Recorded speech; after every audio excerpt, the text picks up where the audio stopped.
안녕하십니까. 도록을 읽어주는 남자 도일남 이도입니다. 오늘은 백자 항아리 조선의 인과 예를 담다 국립중앙박물관 발간 도서이고요. 지난 시간에 이어서 두 번째로 책을 실제로 넘기면서 영상 진행해 보도록 하겠습니다. 2010년 6월 15일이고요. 이 도록은 이 첫 페이지 이 발간사가 굉장히 중요한 것 같아요. 그래서 최대한 다 읽어보도록 할게요. 미술관 테마전 백자 항아리 조선의 인과 예를 담다. 우리나라 도자 역사 가운데 마지막 장을 장식하는 백자를 주제로 한 전시로 그 중에서도 우리에게 친근한 항아리를 통해 조선 도자 공예의 성격과 특징을 되새겨 보고자 마련하였습니다. 백자 항아리 가운데 일상적인 생활 용기 외에 특수한 쓰임새를 목적으로 만들어진 것이 바로 태항아리, 명기항아리, 그리고 용준입니다. 왕실에 아기씨의 태를 묻어 왕실의 안녕과 아기의 무병장수를 기원하는 장태 문화와 죽은 이를 위한 명기, 그리고 각종 의례 행사 때 꽃을 꽂거나 술을 담아 두는 용도로 사용했던 용준, 조선 왕실의 특수한 문화와 미의식을 알려주는 좋은 자료입니다. 이처럼 백자 항아리는 단순한 저장 용기 이상의 그릇으로서 이제 조선시대 사람들의 삶이 오롯이 담겨 있습니다. 제가 이제 태항아리 도록을 한번 도일람에서 소개한 적이 있었어요. 이제 삶과 죽음이라는 테마였는데 특별 전시 도록이었던 것 같아요, 기억에. 이제 그 연장선이라고 보시면 될 것 같은데 아주 도록이 잘 나와 있기 때문에 한번 보시고 또 사서 직접 읽어보시면 큰 도움이 될 거라 생각이 듭니다. 여기 적혀 있네요. 2010년 6월 15일부터 11월 14일까지 국립중앙박물관 미술 백자실에서 개최하는 테마전 백자 항아리 조선의 인과 예를 담다 의 도록이라고 하네요. 자, 백자 항아리의 특징과 변천, 항아리 이야기, 백자 용도와 명칭, 왕실에서의 백자, 이 내용도 최대한 다 읽어보도록 할게요. 자, 우리가 많이 보던 항아리 형태이죠. 뭐 어떻게 보면 흔하다고 할 수도 있고, 그런데 이 색깔과 이 기형이 가장 중요하고, 그리고 이 사이즈가 중요해요. 이포라고 하죠. 이포 같은 경우에는 흔히 사이즈가 중요한데, 뒤에 예를 들어서 제가 한번 갖고 와 봤어요. 사진으로 봤을 때는 사이즈가 비슷해 보이기도 하는데 아마 이게 훨씬 더 클 겁니다. 31.6cm라고 하네요. 보통 이런 이포 같은 경우에 20cm 넘는 게 좀 귀하고요. 30cm 넘어가면 정말 고급 명품입니다. 경기도 광주에서 만들어졌고요. 특징들이 보이죠. 구연부가 말렸다. 어깨 부분에서 최대 동선을 이룬다. 굽은 안굽으로 만들어져 있다. 색상은 영상이기 때문에 조금 푸르스름해 보일 수 있는데 실물을 보면 조금 더 밝은 백색빛을 띱니다. 자, 이렇게 한번 얘도 한번 보면서 도편도도 준비되어 있는데 영상을 진행하면서 한 번 더 보여드리도록 하겠습니다. 고려시대 때는 항아리의 비중이 낮은 데에 비해 조선시대로 와서 고려시대에는 항아리가 많이 없었던 것 같아요. 보통 보면 다도용품이었기 때문에 이제 주전자, 발, 잔, 뭐 이런 다기가 많았던 것 같은데 조선시대는 이제 의례, 제례 용도로 이제 기물들이 쓰였기 때문에 모습들도 많이 바뀐 그런 모습이 보입니다. 이제 그 중에서도 서두에 나왔던 왕가의 태나 이제 사후의 생활을 위한 명기 또 제작을 하면서 다양성이 부과가 됐고요. 여기 제가 1, 2, 3, 4, 5, 6을 적어놨는데 백자는 순백자와 상강 기법이 들어간 상강백자, 청하백자, 철하백자, 동하백자, 그리고 순백자에는 음각, 양각, 투각, 장식을 한 이런 백자들이 만들어졌습니다. 조선 백자 항아리는 크게 이포 이렇게 생겼죠. 호인데 서있다에서 이포, 그리고 원호, 이는 어깨 부분에서 최대 구경을 이루지만 원호는 중간에서 최대 구경을 이루는 구형호라고도 불리는 원호, 이런 형식이 있는데 초기에는 대부분 이포가 많았다고 해요. 자, 15, 16세기에는 이제 밖으로 말렸거나 안으로 숙여진 형태의 항아리가 만들어졌다고 해요. 구연부가 밖으로 말렸거나 안으로 숙여졌다고 하는 건 이렇게 대각선으로 눕혀진 형태를 말하죠. 그리고 이제 18세기로 넘어와서는 목이라고 부를 수 있게 이렇게 서 있는 구연부를 볼 수가 있고요. 19세기에는 구연부가 길어진다고 하죠. 네, 구연부가 길면 연대가 빠진다고 하는 걸 바로 여기서 알 수가 있습니다.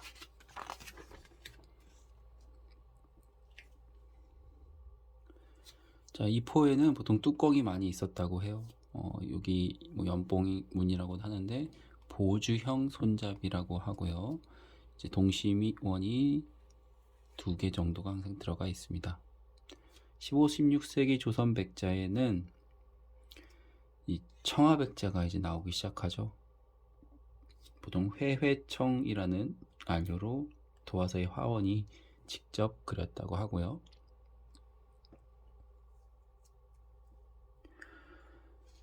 이제 이포가 대부분이고 조금 전에 말씀드렸던 것처럼 원호는 극히 적고 수량이 굉장히 적고 이제 의뢰용으로 사용했던 이제 격식은 다 이포가 맞았던 것 같아요. 그리고 이걸 보시면 아시겠지만 매병, 이제 고려시대까지 꾸준히 만들어지던 매병이 분청사기 때까지도 만들어졌던 매병이 조선 백자로 넘어오면서 이제 거의 자취를 감추게 되는데 이런 과도기적 형태를 보이는 게 좀 보이고 이제 자취를 감추게 됩니다. 조선 초 이후에는 이 과도기라는 단어를 참 조심해야 되는 것 같아요. 어떤 기물을 설명하는 데 있어서 이건 과도기다 이렇게 얘기를 하면 똑 떨어지지 않고 뭔가 중간적인 이야기라는 거죠. 그래서 저는 과도기라는 단어는 별로 좋아하지 않지만 그래도 뭔가 짬뽕이 된 듯한 느낌이 있을 때는 간혹 써요.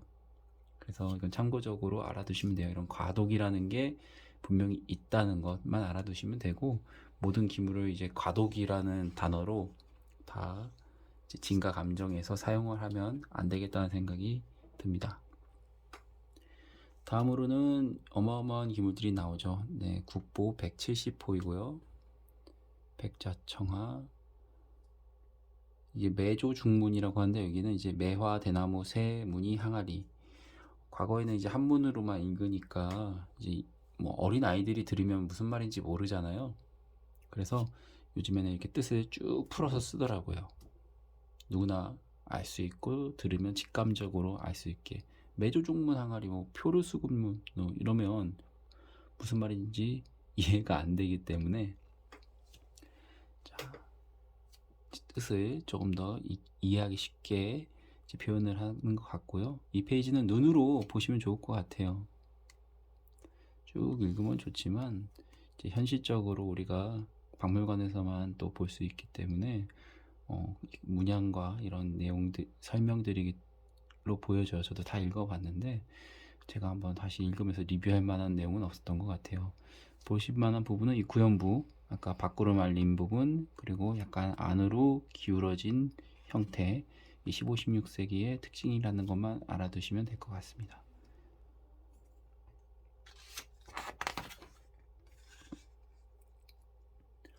그러면서 이제 상감백자가 나오죠. 예, 상감백자는 우리 종종 보이죠. 네, 상감백자 간혹 볼 수 있습니다. 그리고 상감이포 아주 귀하다고 해요. 네, 그 남아있는 수량이 많지 않다고 하네요. 이쪽에도 철화이포가 있는데 문양이 정말 아름답습니다.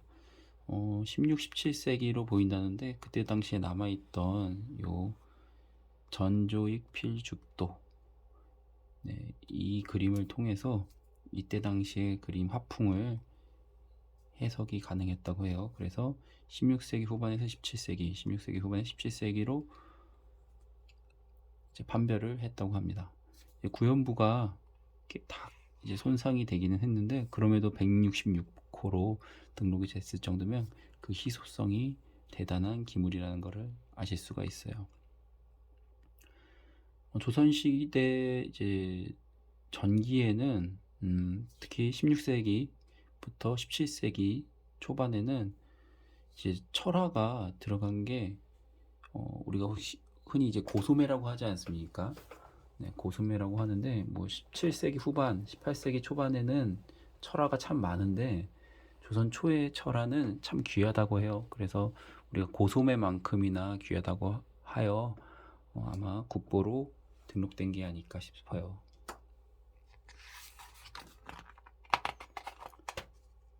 자, 여기 17세기로 이제 완벽하게 17세기 기물들이 이제 보여지는데 17세기에는 거의 철화, 왜냐면 이제 임진왜란, 이제 병자호란 이후이기 때문에 국력이 쇠퇴하였고 정말 살기가 힘들었다고 해요. 돈과 같은 금, 은, 돈과 같은 물자 조달이 어려웠기 때문에 금속 기물들을 다 자기로 대체하면서 도자기 수요는 또 증가했다고 하고요.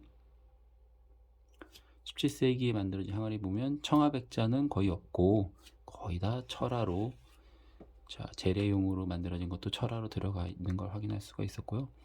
그리고 오른쪽에는 이 기물 같은 경우에도 느낌은 이제 17세기로 보여지는데 17세기 말, 18세기 초 정도로 생각된다고 큐레이터가 적어놨어요.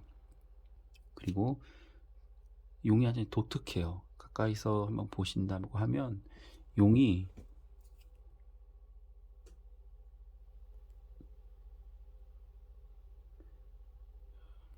안 되네요. 제가 원하는 부분으로 확대가 되지를 않아서 용이 구름 속을 막 헤집고 다녀요. 그래서 보통은 이런 식으로 용의 몸이 일자로 쭉 두르고 있는데 막 구름 사이로 몸이 나왔다, 구름 뒤로 감춰졌다, 이런 아름다운 모습이 보이고, 아래의 용 같은 경우에는 몸통만 있지 구름에 다 가려졌어요. 바로 17세기 철화백자에서만 가능한 이제 해학적인 이제 그림이라고 할 수 있습니다. 이런 도안들도 간혹 보이죠. 우리가 흔히 볼 수 있습니다. 아주 흔치 않지만 간혹 보여요. 근데 이제 뭐 볼 줄 모르거나 또는 연대감을 모른다든지 또는 이제 본 적이 없으면 그런 기물에 대한 이제 니즈가 없을 텐데, 저는 이런 도록을 읽으면서 또 보면서 이제 안목을 넓혀서 이제 수집하시는 그 품목에도 이런 것들도 넣어 두시면은 미래에는 정말 희소하다는 것 다시 한번 느끼실 거라 생각이 들어요. 요즘 유튜브를 통해서 물건들이 많이 쏟아져 나오죠. 그럴 때 그 안에서 이렇게 탁탁탁탁탁 집어내셔서 수장고에 잘 넣어 두시면 참 나중에 내가 소장을 잘 했구나, 내가 소집한 것들이 그래도 족보 있는 것들을 잘 했구나 싶으실 순간이 올 겁니다. 그래서 도록은 꾸준하게 계속 보시는 게 좋을 것 같아요. 자, 18세기 영조대 문예 부흥기, 영정조대 문예 부흥기. 이때 당시에는 이제 영정도가, 특히 영조가 문화산업에 힘을 많이 썼죠. 그래서 뭐 다양한 그림, 뭐 페랭이 꽃부터 해서 도안들, 새로운 도안들도 많이 나오고 그랬던 시기인데, 가장 특징은 이제 백자 대호죠. 예, 우리가 지금 달 항아리라고 이름을 붙인 이제 백자 대호가 드디어 나타나게 됩니다. 백자 대호는 이제 금사리에서 만들어진 것을 으뜸으로 치죠. 예, 금사리는 1751년까지 운영이 됐고요. 1721년부터 1751년까지 한 30여 년간 운영이 되었다고 해요. 근데 이때 당시에 만든 이제 다랑하리 또는 어떤 도자기들은 테토라든지 이런 부분에서 차이점이 있다고 하니까 그 부분은 꾸준하게 연구되고 또 우리 수장가들은 공부를 해야 된다고 봅니다. 또 이쪽에도 전형적인 18세기 기물이 있는데 보시면 아시는 것처럼 우리가 흔히 보는 청아백자보다 여백이 참 많죠. 여백이 참 많다는 거 아실 수가 있고, 구연부 직립되어 있고 높이는 적당한 수준, 굽도 다리굽으로 안으로 이제 말리는 굽이 아니라 평굽 형태로 뒤집어 보면 아마 안굽일 거예요. 안쪽으로 이렇게 굽이 들어가 있겠죠. 마찬가지로 18세기 보드는 뭐 대대손손 잘 살으라는 의미고, 또 여기 원숭이 그림도 있어서 마찬가지로 자손을 잘 번창시키라는 그런 의미라고 합니다. 앞에 보면 원숭이 후자는 제후 후와 음이 같아 이 그림은 많은 자손들이 높은 벼슬로 살기를 염원하는 뜻을 담고 있는 것 같다고 큐레이터가 적어놨습니다. 참 멋있어요. 박물관 가서도 이런 기물을 보기가 힘들죠. 국보 93호 백자포도 원숭이 무늬 항아리. 백자이면서 철화로 포도문과 이렇게 원숭이가 그려져 있습니다. 이제 18세기에 들어오면서 이건 이제 19세기 직전인 것 같아요. 그죠? 네. 이제 몸통 아래쪽으로 선이 들어가 있고 위아래로 여기도 문이 그려져 있고 인물 화가 그려져 있습니다. 이런 다양한 시도들이 나타나는 게 이제 18세기 말부터 이제 19세기까지 정말 다양하게 만들어지는데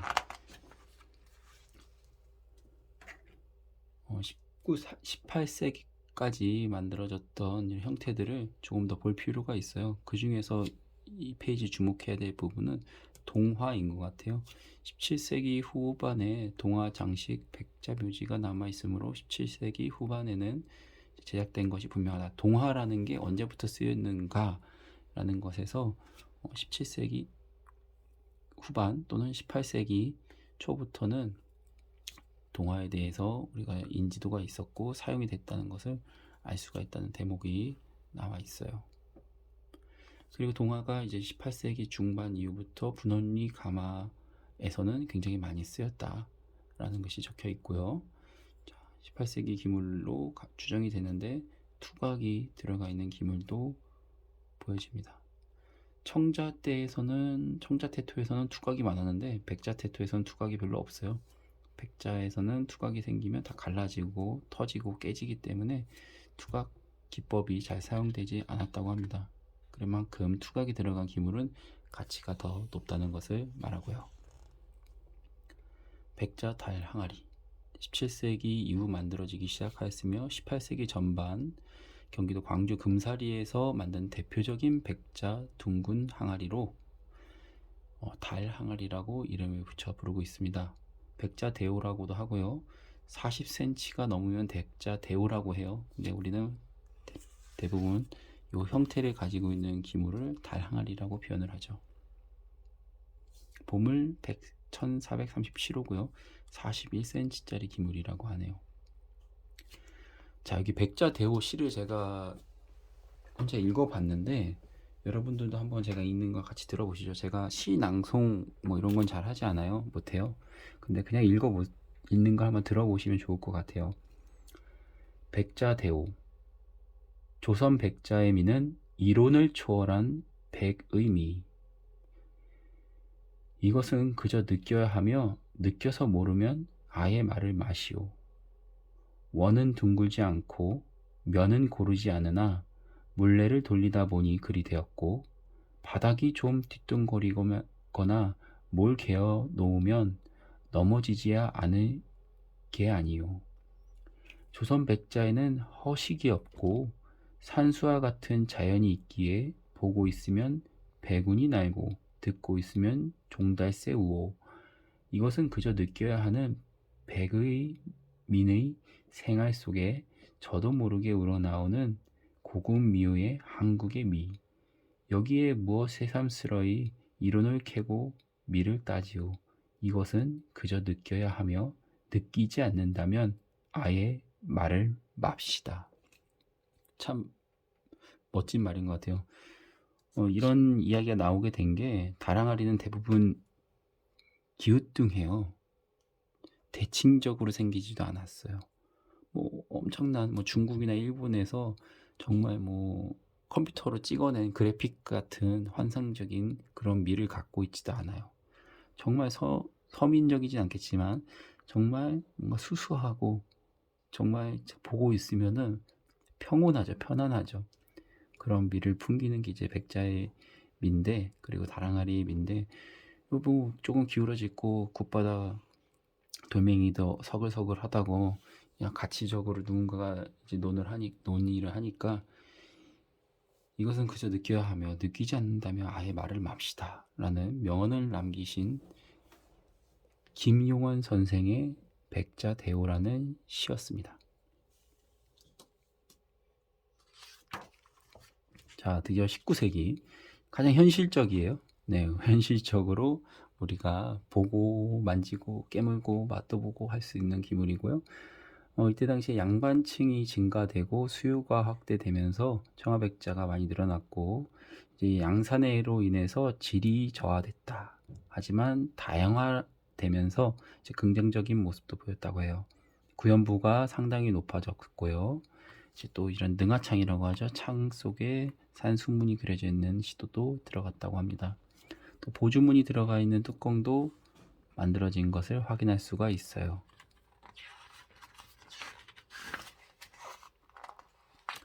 19세기 대표적인 기물 중에는 이제 명문 기물들이 많이 있죠.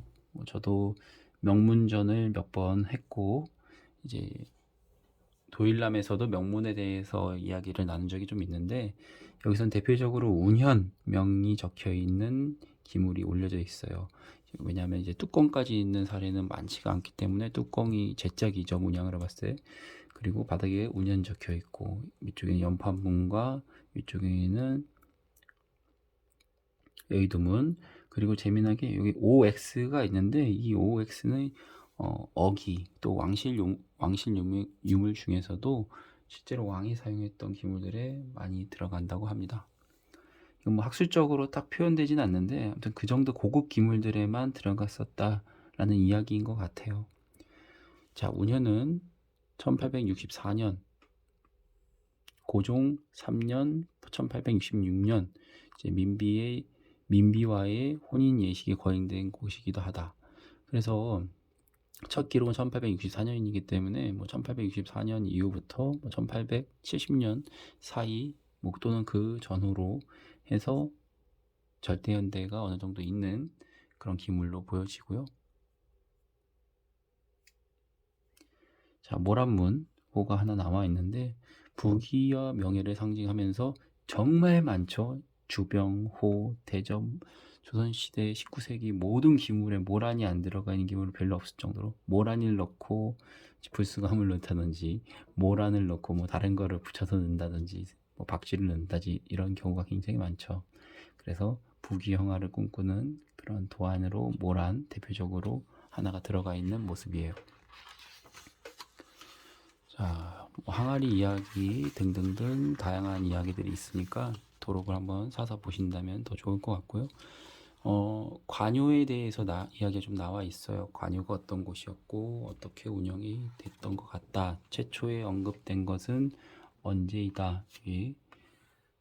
인조 1625년 땔감을 따라서 옮겨 다닌다. 그러면서 이제 분원에 대한 언급을 또 확인할 수가 있었다고 하고요. 이제 사옹원 그리고 도기소와 자기소 뭐 이런 식으로 15세기에는 자기소와 도기소 이렇게 표현을 했다고 해요. 톡이라는 말이 우리나라에 없었다는 거 아시죠? 일제강점기 때 일본이 사용했던 말이 우리나라에 들어온 건데 자기와 도기로만 나뉘는 게 원래 조선시대 우리나라 표기법이었다고 해요. 그래서 톡이라는 말을 잘 안 쓰는 거로 이제 점점 방향이 틀어지는 것 같아요. 참고해 주시고요. 자, 열심히 도공분들을 이제 먹여 살리고 이렇게 해드렸어야 됐는데 일은 시키고 뭐 돈을 안 주니까 막 도망치시는 장인들이 많았나 봐요. 잘 정착도 안 되고 이런 게 계속 악습되다 보니 결국에는 조선왕실의 각별한 노력에도 불구하고 1884년 관요는 민영화되게 되었습니다. 우리가 민영화, 저도 방송에서 민영화 이후인 것 같다, 민영화 이후인 것 같다, 민영화 전후인 것 같다 이런 멘트를 붙이는 게 1884년을 기준으로 합니다. 민영화부터 뭐 20세기 초인 것 같아요. 뭐 이런 식으로 얘기하는 게 다 이걸 기준으로 하는 거고요.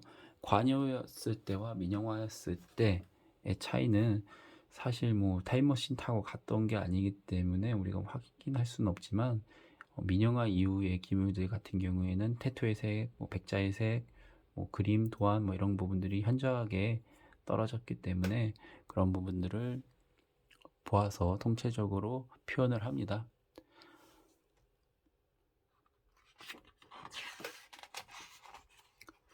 도요지마다의 특징들이 나와 있고요. 자, 여기에 조금 자세하게 나와 있는데 분원리는 1752년부터 1884년까지 운영이 됐고 분원에 들어서서 오랫동안 정착이 됐는데 그럴 수 있었던 게 남한강과 북한강이 합쳐지는 이제 지역으로 이제 수운의 편리함이 크게 작용됐던 것으로 보인다라고 적혀 있습니다. 제가 분원 산수라고 해서 산수문이 있으면 19세기 산수문은 다 똑같아요. 산 있고 배 있고 양쪽에 무슨 이렇게 산이 또 있는데 다 똑같지 않습니까? 그게 다 분원리의 전경을 그렇게 그렸다고 해요. 18세기부터 구연부가 곱게 쓰면서 19세기에는 점점 높아지고 항아리의 두께가 두꺼워져 둔탁해진다. 이런 내용도 있습니다.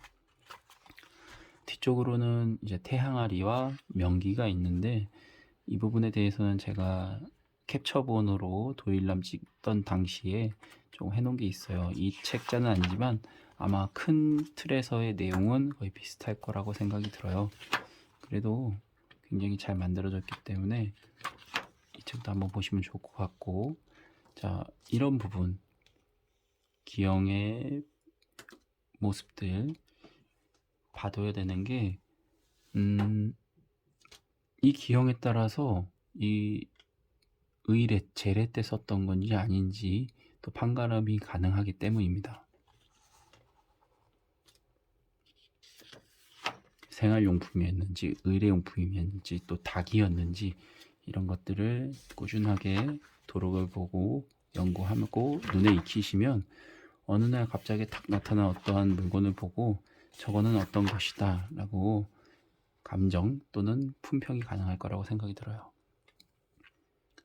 정말 멋진 기물이고 백자, 구름, 용문, 항아리 18세기 기물이고요.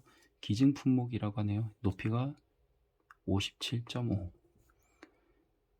아주 작던지 엄청 크던지 우리의 옛 기물은 한쪽으로 어느 정도 치우쳐져야 가치를 더 크게 인정받을 수 있는 것 같아요.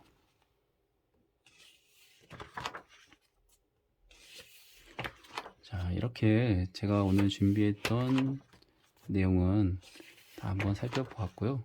페이지 뒤로 넘기면서 방송 마치도록 하겠습니다. 좋아요와 구독은 항상 방송 영상 만드는데 도움이 되는 것 같고요.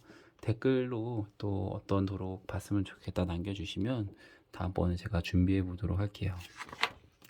항상 응원해 주시는 여러분이 있어서 힘이 납니다. 여기서 방송 마치겠습니다. 감사합니다.